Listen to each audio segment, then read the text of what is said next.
आओ जी मेरे देश मेरे गांव मेरी धूप मेरी छाँव से मिलाओ।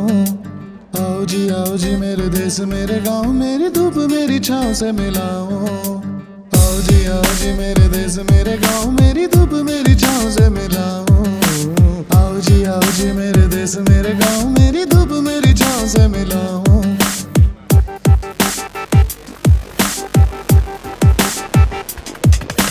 भूल जाए जो रास्ता थोड़ा वापस आना दौड़ा दौड़ा।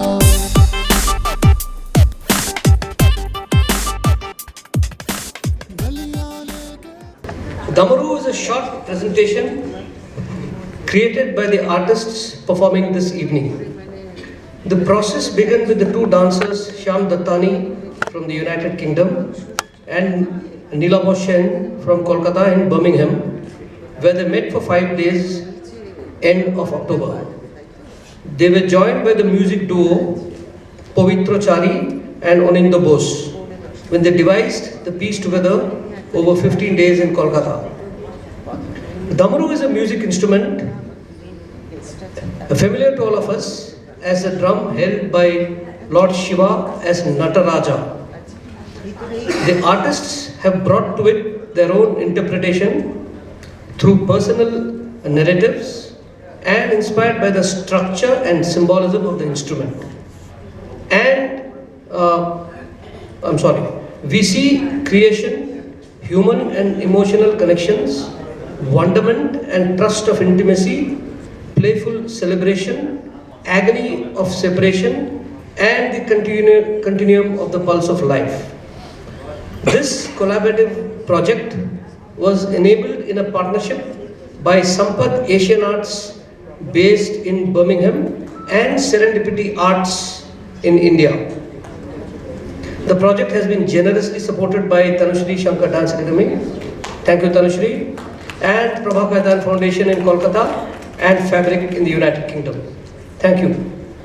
We are honored today to have amongst us Dr. Andrew Fleming, the British Deputy High Commissioner in Kolkata, as our special guest for the evening. Welcome, sir. Post the curtain call, we would have a Q&A session with the dancers and the artists, conducted by Mrs. Sujata Banerjee, a very senior artist, dancer from London. Enjoy. We present Damaru.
you're extremely kind to be giving me gifts even before you've heard me speak. You don't know what I might say, but good evening, everybody. I think there are some people out there. If ever you stand on a stage, it's like looking into the black hole. But probably less to say about that particular topic in this city of joy. I think we've all seen, I can say we've seen a joyful performance by some wonderfully talented young people, connected by their vocation of dance between two cities. This city, Calcutta, of course, and Birmingham, which is the second largest city in my country, the United Kingdom. And I think it's wonderful, whether it's in dance or sport or indeed in any other medium, that young people from different countries can come together, connect and produce something beautiful. So again, I think we should give a huge round of applause for what this is. I'm asked to interpret what I saw. You know, we have a program in the UK which my father, who's 92 by the way, is absolutely addicted to. It's called Strictly Come Dancing. Those of you that have been in the UK have probably watched it. I tried to make an excuse when he puts it on myself, but I have watched it a few times with him. And you know, the judges have to comment very eloquently about each performance. I haven't got the ability really to do that. Maybe if it was a sporting match I would do better, but let me try. I'm always up for a challenge, and this was a very moving and captivating piece by my observation. I did notice in the first part where we had two people, one gentleman on this side and one on this side, and it was as if the movements of one controlled the one of the other, whilst the singing brought him to life, the movements of the other one put him back again. But eventually they got to the point that they were both up on the floor, and the young woman retired to be behind the microphone, and then there was, I guess, some interaction and I think some intimacy between the two male dancers. By the end, they became very well acquainted, I guess friends, and I guess perhaps this dance is quite appropriate falling in this particular week, because this of course is the week in which Calcutta celebrates Pride, and you know, that's a celebration that definitely I and some of my colleagues very much enjoyed being part of, and we have some friends who are also part of that here in the audience this evening too. And I don't know if that has anything to do with what you saw, what you thought, but I understand that there's going to be some interaction now, and we will hear what really was the inspiration behind the piece, what you thought was, and what the young people also thought about the dance. But I hope my very poor attempt to interpret made some sense, and again, thank you to these three wonderful young people and their accompanying musician. Thank you.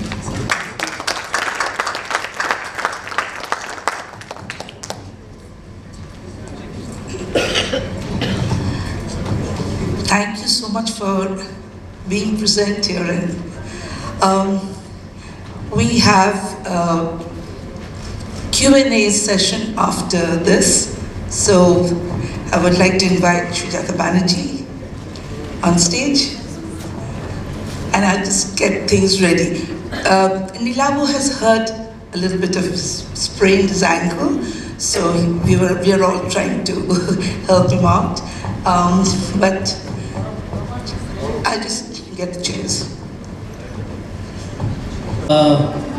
But I would guess that this Damaru itself is a two-sided instrument which Shiva holds and I see here they were separate and they came together, there was some unison. And then I think it also represents some form of what we feel, what do people feel, and how they go through a journey. And there were a couple of separations in between, but they came back together.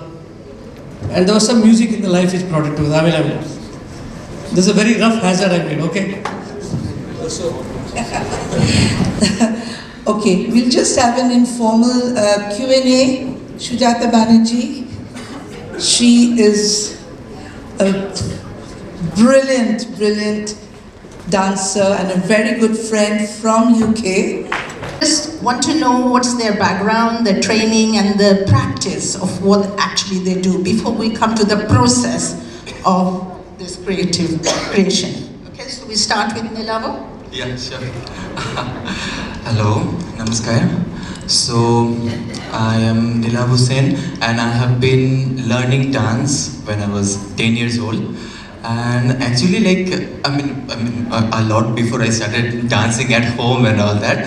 But one day suddenly, my parents said, you know, if you go to this academy, you will get to dance almost every day in every weekend and all that. So that's how my parents took me to Tanusree Shankar Dance Academy, I believe, when I was 10 years old.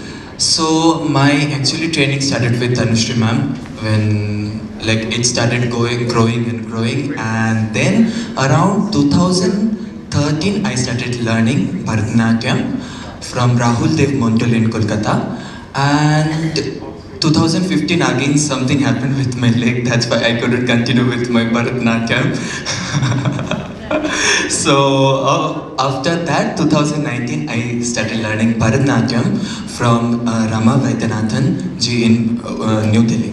So right now I'm graduated from Tanusree Shankar Dance Academy with Uday Shankar style of technique, and I'm learning Bharatanatyam right now. So that's it. That's my journey in dancing.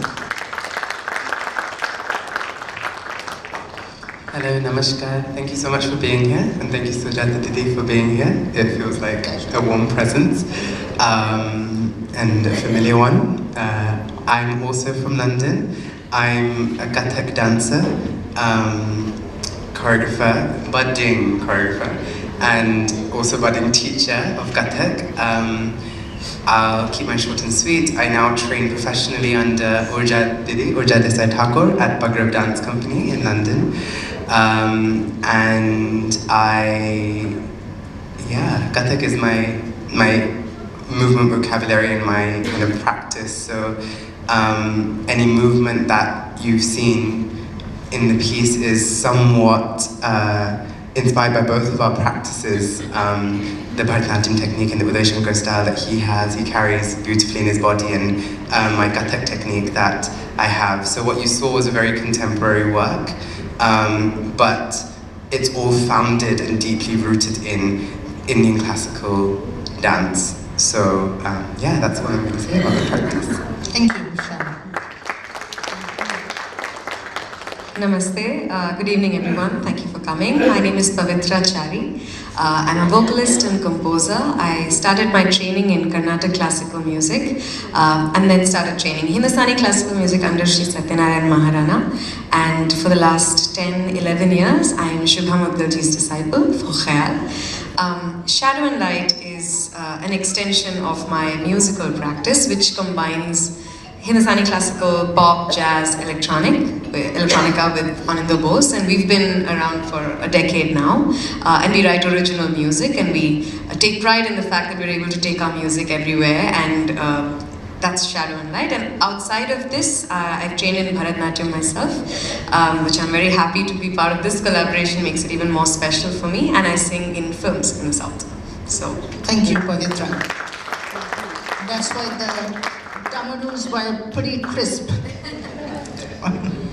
Hi, my name is Anindo Bose. I am an untrained keyboard player and a sound engineer.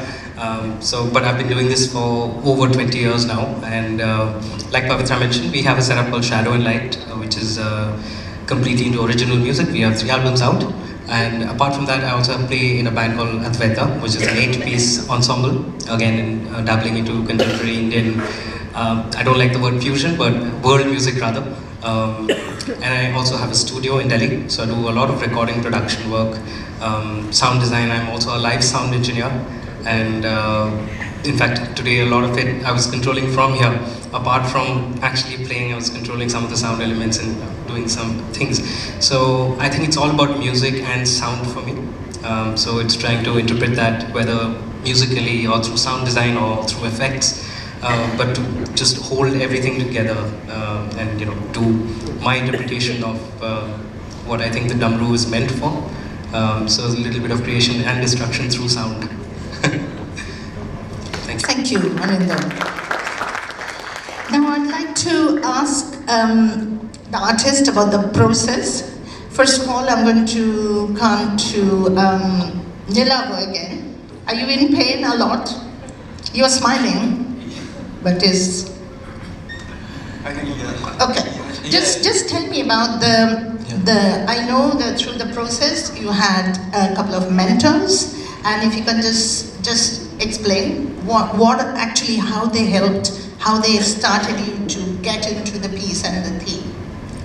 Okay, so the process actually started in Birmingham. So there was our mentor Morag Deyes, and here when we arrived in Kolkata, it was Tanusree ma'am and Bialiji who have been guiding us through this process. So I think when I remember one quote from that shared by Morag ji.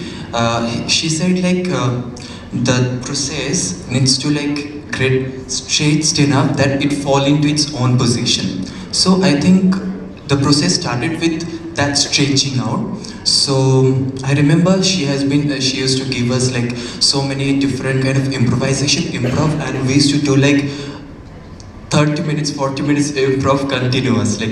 She was just giving us some elements to it and we were doing it. And that's how it started.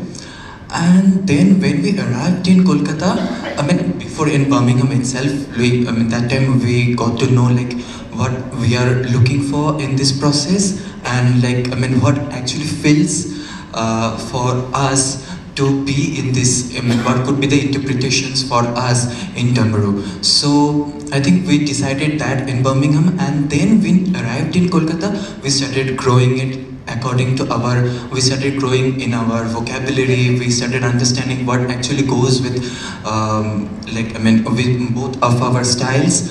And I would say that it was a big learning process for me as well, to learn a lot of things from Shyam, because what he brings with his experience is how the work happens in UK, which I really had no idea. So with that, I got to know about it, and then that's how started the collaboration kind of started growing and all that. So, excellent. Yeah. Thank you, Nilava. Yeah. Okay. I'll kind of how the process for you grew from there.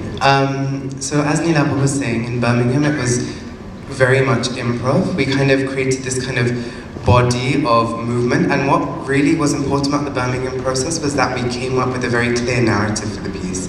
As you know, well, as you may or may not know, a lot of Indian classical art is about storytelling, and very early on in the process we started to feel a really strong narrative forming from the kind of theological aspects of the Damaru. And I remember we had one night where we were supposed to go and watch a show in Birmingham, but we didn't go, and we sat on my laptop and we were planning out this, almost like a script for the piece. And this was all from Morag's improvisations, and suddenly this beautiful kind of narrative emerged, which has become the structure for the work. And then when we came to India, it's actually, I've only been here for 18 days now? 18 days. And under the really, really special guidance of Tanusree ji and actually Biali ji, who is not listed as a mentor, but they both have a huge wealth in creating work in very different spaces, and what works in a work like this, what works, what doesn't work, and not just that, production, the wider scope of creating work that's outside of just movement generation. So it was really important to have these kind of like really beautiful gems that they were passing to us every single day of being here. And with that, we kind of built this kind of very specific movement vocabulary for the work that complemented our styles and brought a new energy into the piece. And we were also really special, like a very special part of this project has been working with Anindo and Pavithra, bringing their practices into the space, which gave a new energy, because in Birmingham we were doing improvs and there was no music, it was just what we felt. We had a percussionist who had kind of improvised to what we were doing, but there was nothing that got set. So when we came to India, it was about kind of a big cram session of like getting all the movement together, refining that movement, but also creating this beautiful score, which I won't talk about because they will talk about more, but all of it kind of coming together in layers and layers and layers. And I feel like even now, as we kind of perform it again and again, little gems seem to find themselves in the choreography each time we perform. So we're still finding that, and it's been a really beautiful process. So, yeah. Thank you. Pavithra, also please, if you can explain have you composed for dance before? In a very different way than for Damaru. Damaru has definitely been a first of its kind experience for me because of, firstly everyone's working off different continents to start with, and then there's also the interpretation of the body and the movement. I've worked with dance in a more traditional and conventional sense before, so it was very exciting for me to work as shadow and light, because for us as a collaborative set, as a duo, this is the first time we're working with dance. And so all of the lyrics that we've written, all the composition that went in behind it, and kind of plotting all of the script and interpreting what they had given us through different moods was something very special for us. Special and challenging, I would say, because it's a very exploratory kind of space, and there are really no limits to where you can cinch something, check in something, and once you come together, which happened at the very end, up until that point, everything is open and it's hugely freeing, but it's also very daunting. So I think that process was a great learning experience for us to put together. And where we started from and where we're at now, I think we've come a really long way. And I genuinely feel that after this leg of the India tour, we have more scope to build on this. Make it even, enrich it with more music, more movement, more dance and more energy. And I'm excited for the second phase of that as well. So it's been a wonderful experience. Thank you. I mean, collaborative projects are wonderful. We learn so much, and particularly collaborating with different genres and different art forms is just, it's such a learning process, which may not, the actual benefits and actual, the essence of it may not be felt right away in there, but through the life, it just comes through the collaboration, the memories, is just Anindo, please tell me a little bit about your experience in this collaboration, how the dancers kind of fired you, not in an, you are fired, not that fired, like fired you to play. Like Pavithra mentioned, I think it was a really interesting phase of music and composition. Because when you're writing songs, the format's very different. You make 5-minute songs, and your format is sort of verse, chorus, bridge, and there are X number of cycles. But for dance, it's very interpretive, it's very subjective. It opens up, it expands contracts a lot like how the Damaru is, and what we were depicting. So there's a lot of push-pull, and that creates a lot of these moments through which you are inspired to even making further changes. And the idea is, I would say the pulse is actually what you have to go with. It's all about the pulse and just feeling that. And sure, there are certain pieces that we dabbled in and had them as basic beds and, let's say, ideas to grow with. And they also had a little chart of what they wanted to interpret through the various scenes and the narrative. And I think both our mentors have been extremely kind and not at all tried to limit us in our creativity. I think they were very encouraging from the beginning in terms of whatever we wanted to explore and just make it our own. And the thing was, I think it was very liberating and challenging at the same time. It's sort of yin-yang sort of situation, I would say. But I mean, what happens generally in a dance situation is that you might have multiple musicians back it up. You have specific people for rhythm or melodic, fills, or somebody who's singing. But all I had was the keyboard, and I had the computer to back me up.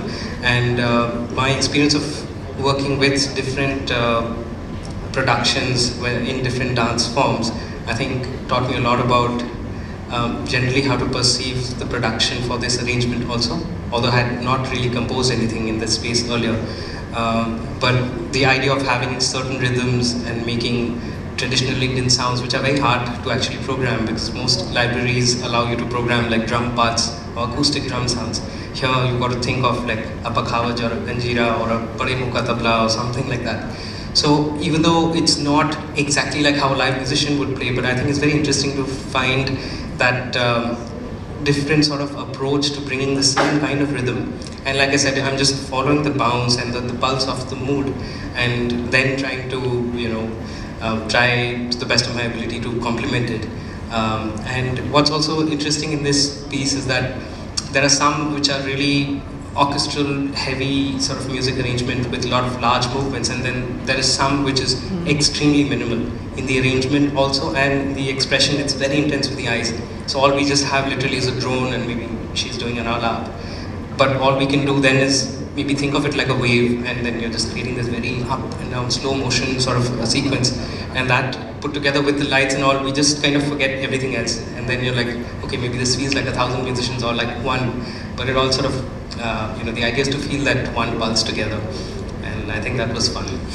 Yes, and I suppose when you are on stage, like live music performance, it's like everybody's like connected in such a way, and then you know where to drop that, and that's just amazing how musicians and dancers, and in this case 4 people were less connected when there are probably 2 breaths, and then you have to go everybody's breath at the same time. It was just amazing. I have to add here though, I think the first time when they met, they got a chance to connect in Birmingham, perhaps also in Kolkata, and then I popped into Kolkata, so the 3 of us had some time to connect and bond and understand each other, and then Ani came in, so we've actually come and gone in waves ourselves through the whole process, and our time in Kolkata, in Tanusree ji's home, I think that gave us a lot of time to really understand each other as people, which definitely helps a process like this on stage. And in this is our 3rd performance and countless rehearsals later. And so now we know when we're looking at each other, we make eye contact, we know what's happening in our minds and our brains. If we're panicking together, And so there's a lot of synergy and energy on stage that gets translated everywhere else. And I think in productions like these, you take a little part of that art with you wherever you go. So every production I do from now on, even if I take a flight, I'll remember something. I have to add one thing though. I think a very large part of this production was, of course, the awesome Bengali mangsho, biryani, and the mishti. Because that at lunch and dinner was really, everything is and like... that's very important. That truly gives you a lot of inspiration and fire to build up. I mean, that brings me to the next question you've already answered, Pavithra, that if you were to take one thing, I know there are lots of things you have taken from this project, if your best moment is the best thing, I'm going to cherish it, I'm going to treasure it, what would that be? Okay, what just give me... Forget this, okay? Yeah. So I think immediately that what picture that came in my head is like one day when Pavi arrived, I remember Pavithra, sorry. So Pavithra arrived. So we were actually thinking of this making scene of this Damaru, and Pavi was just responding, and I mean, we all were just responding to each other, I would say. So suddenly some movement started coming, like, this movement was coming for me, like Shyam was getting, how this Damaru's section will be created and all that. So it was actually a magical moment for me. Like, I was like, wow, it felt like we are just getting, like, binded together. So, like, that was the moment, I will definitely cherish for us all. Wonderful. Shyam.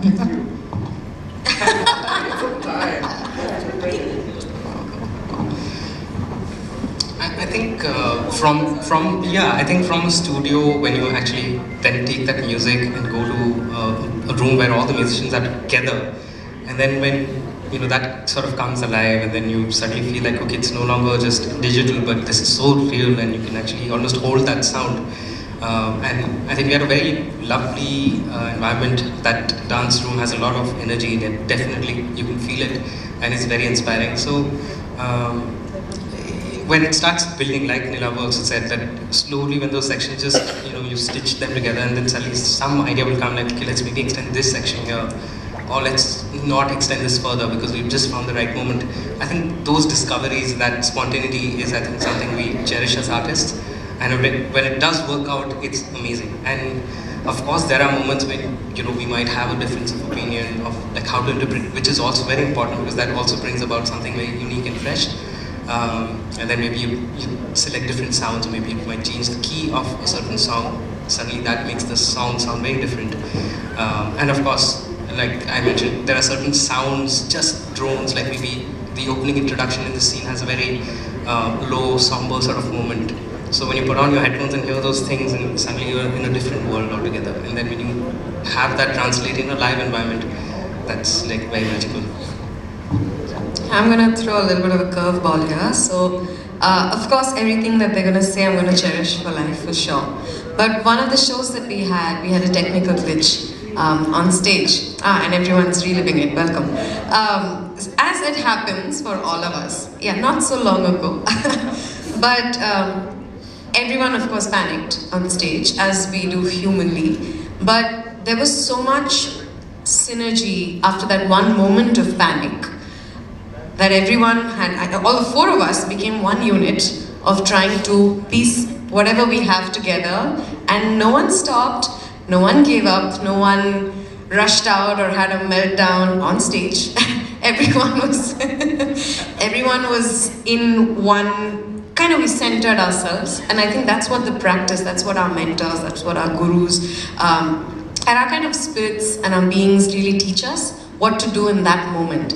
And it's lovely to really appreciate all the great moments and kind of float by, pass by, but these will be the ones that will teach us for years on what to do when something like that happens. And so that's the moment I'd like to keep to myself, and I think it taught me a lot. So kind of not so grateful, but happy that it happened. We were melting.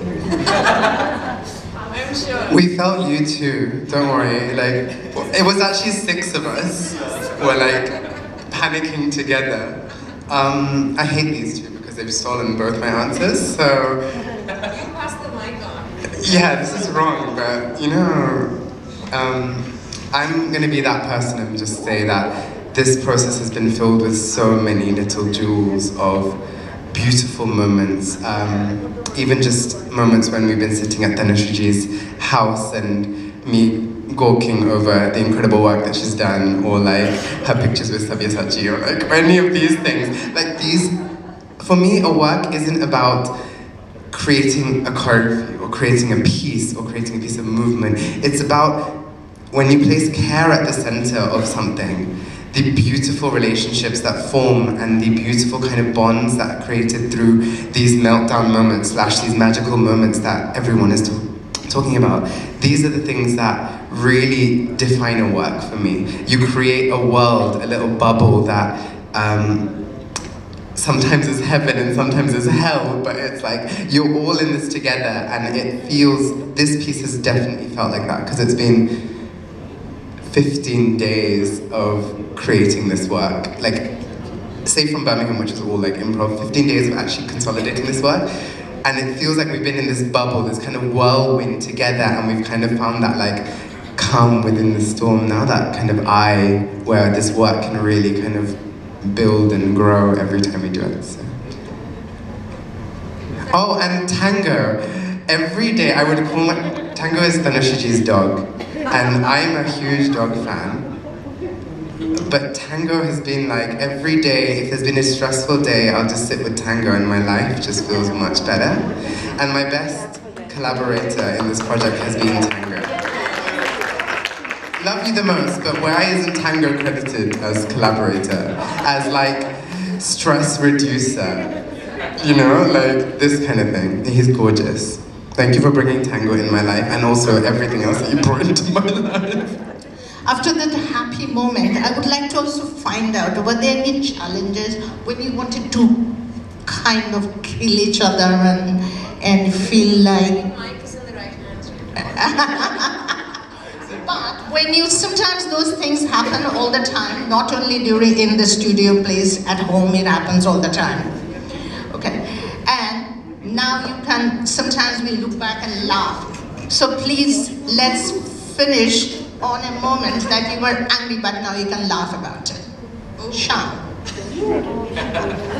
We're not listening. I love you the most, and I really respect everyone in this process, but it has been a real challenge for me. As an artist,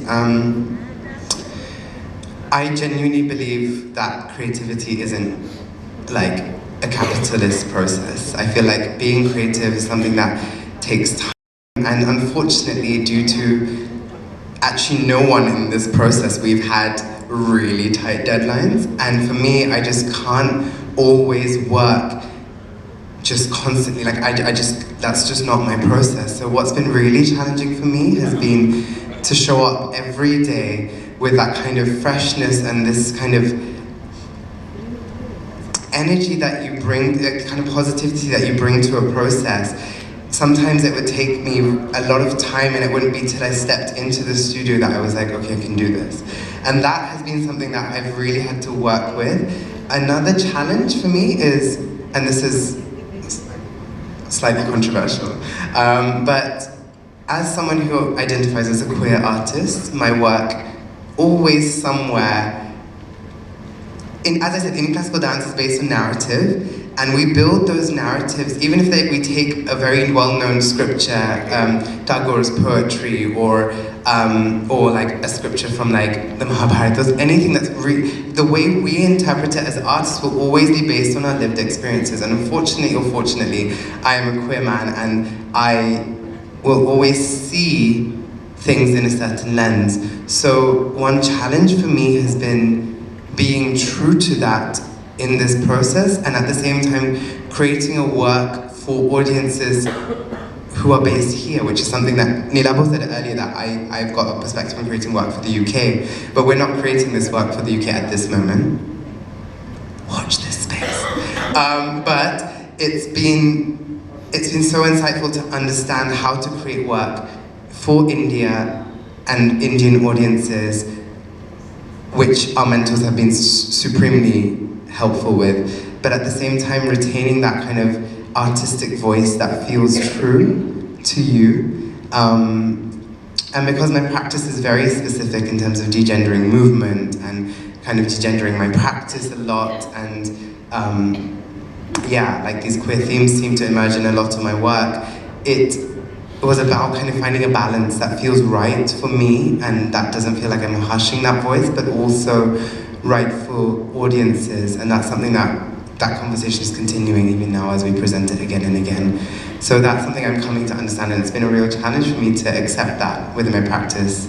Yeah, I think those are my few challenges. Thank you. Life is full of challenges, whether you create work or not work. If I have to go only 5 miles away from here, get a transport, traffic light, full of challenges, unpredictable, but we learn with all this experience to cope and grow. That's how. I think a fantastic moment. Somebody wants to ask a question, but who is going to pass? Not a question, but also a comment to what you said. So I'm a queer activist for last 20 years in Kolkata, and I know Nilava very well since very young age, because my wife, who is a trans woman, has been from his suburban area. We both came to see this. But the point is, I just wanted to understand that why that queerness cannot be expressed fully to your wish to the Kolkata audience, where the sanction came from, and being a city which has the organized the first LGBT pride in 1990 in the whole of South Asia. So how could we miss that queerness and celebrating that in Kolkata? I think something that I might have said may have been misinterpreted. It wasn't kind of about, like, there was never a point when anyone had suggested that we hush that voice. For me, it was more just my own insecurities of, this is the kind of work that I know how to create and what speaks in terms of my artistic voice.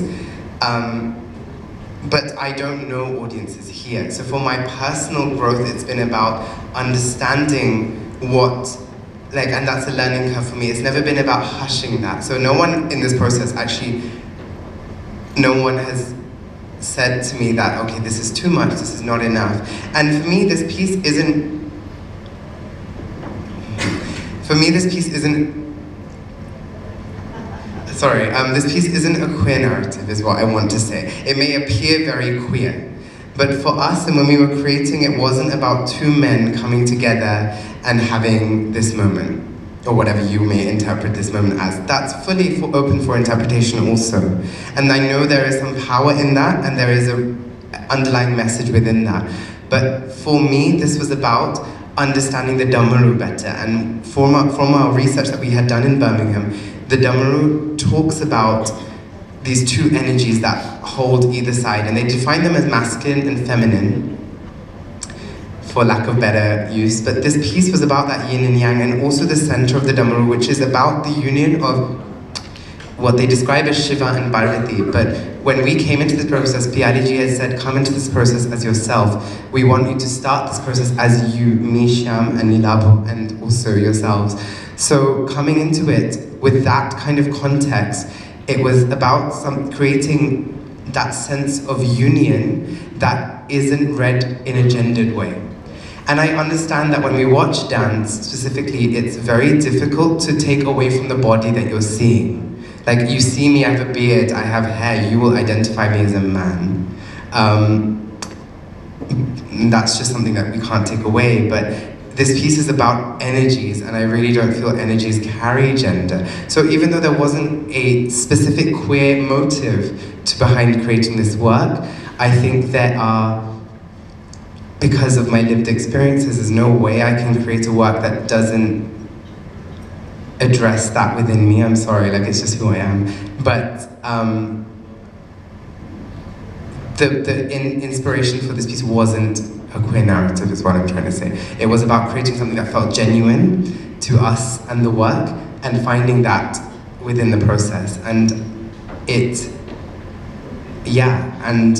also says that when the Damaru breaks, it's about the separation of Shiva and Parvati. So this is the kind of narrative that flowed within it. It wasn't really, like, it wasn't about man, woman, these sort of themes. It was just kind of, and we wanted to create a piece also that is open for interpretation. So if you had that interpretation, that is perfectly valid, and we would love to welcome that and respect that and give space for that. But for us, there's so many layers to this work, so many layers that we've discussed at length over dinners and in the studio, and how, like, an embrace is read, like, specifically dissecting an embrace. Is it that we both embrace together, or is it that one embraces and the other doesn't? Is it that we turn our backs to each other? These things were so important because of these underlying themes, that just because we are two male dancers, and we had this conversation yesterday, about if it was a male and female dancer, things would read very differently. So it's about, again, addressing my practice of degendering. Why do we have to gender, like, he's a male dancer, he has to dance this way, and he's a male dancer, therefore their only interaction can be as, like, this way. You know, like it's about that, it's about challenging that, but at the same time just finding, like, letting the narrative carry, no matter who is expressing that narrative. I mean, Pavithra plays a role with her voice and with her presence in the narrative as well.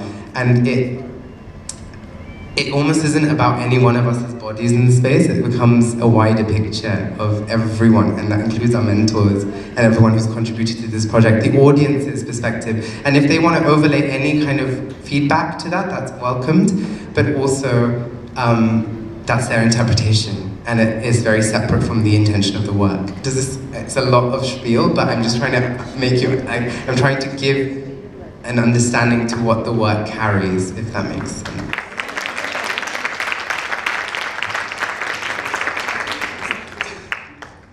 Thank you, Shyam. Another round of applause. Very mature, very composed answer. An artist has to be true to himself or herself or itself, and that's what it is. It comes through there, and our gurus used to say, when the canvas is absolutely blank, then you can draw.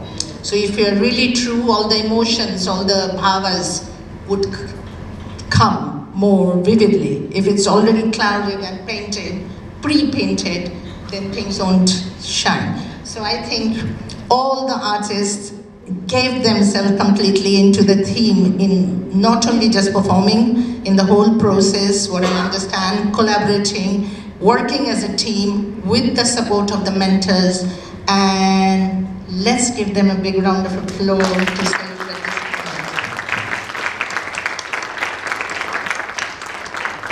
Thank you very much, everybody, for staying back and listening to the artist. And now let's welcome Tanusree, and well, we have presents, isn't it? Thank you, Sujata. Please excuse my voice, but thank you for being one of us today.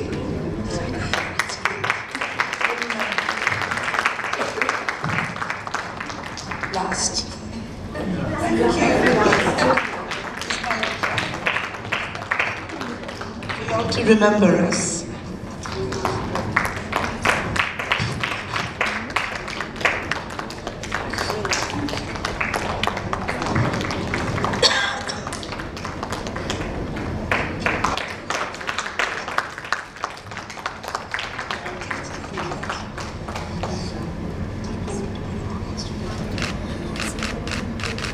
Thank you for coming and supporting them.